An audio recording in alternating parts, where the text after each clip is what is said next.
Amen.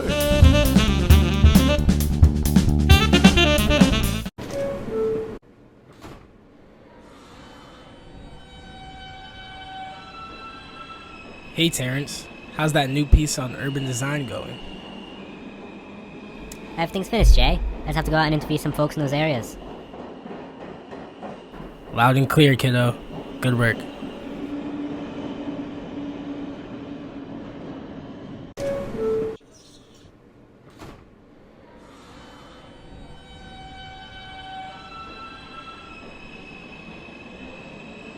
Hi, I'm Terrance, a reporter for the Daily Kettle. I'm currently doing research for an article about urban design. If you know anything about it, do you mind telling me your name, what neighborhood you're from, and your thoughts about the urban design in your area? Oh, sure. But for me, honestly, I don't really know about the urban design around Chinatown. That's fair. Not many people recognize that where they grew up has been segregated, but when you walk around, you may notice the obvious divides between Chinatown and downtown Boston, the stark contrast between the worn-down residential buildings and the newer refurbished condos just around the corner. Yeah, no, I've definitely noticed that even a minute out of Chinatown, the environment changes so much. I guess I've just never put much thought into it because it's so normalized. Thank you, Geoff, for your input. It's essential to highlight the historical context of urban design and its impact on communities.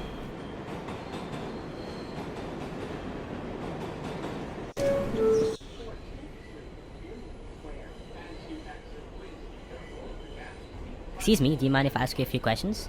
I'm Terrance, a reporter for the Daily Kettle, and I'm doing research on urban design. How long have you lived in JP? About 20 years. My whole family lives in JP. We love it. That's amazing. Can you tell me what you've enjoyed the most about living here?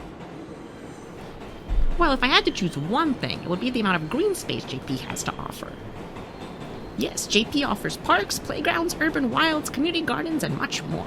It's bordered by 3 sides of green space, including the famous Emerald Necklace designed by Frederick Law Olmsted. Some of my favorite places include the Arnold Arboretum, Jamaica Pond, Southwest Corridor Park, and Boston Nature Center. Gives you an escape from urban life.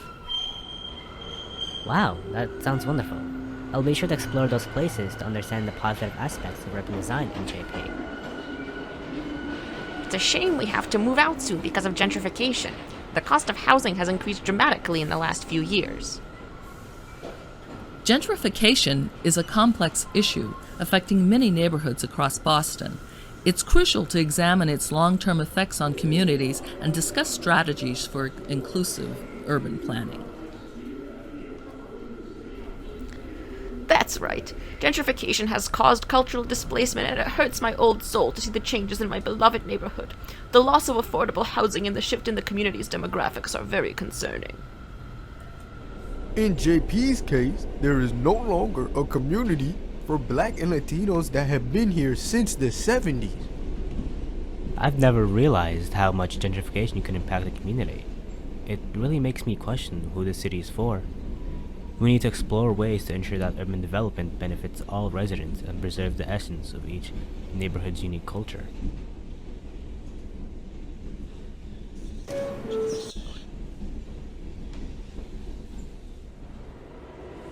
Hi, I'm Terrance, a reporter for the Daily Kettle.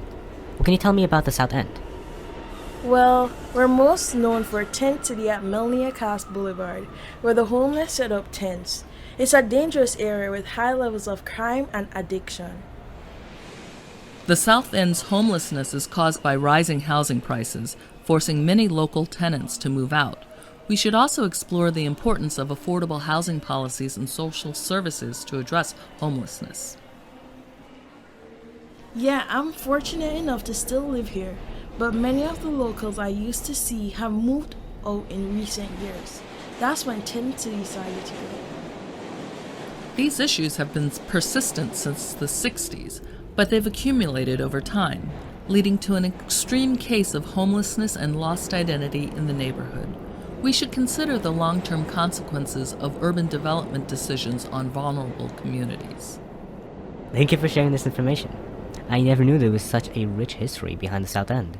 It's essential to shed light in these issues and discuss potential solutions in our article. Hi Jay, I just got done with interviews. I should have the article out by tomorrow. Great job, Terrance. How were the interviews? Honestly, the way people spoke about their neighborhoods and the issues made it seem like the city hasn't been doing much to cater to people who actually live here, but instead, it's focused on attracting wealthier residents. We should explore how urban design can be more inclusive and equitable for all residents. Whatever information you got, just make sure you report on the truth. You know that already.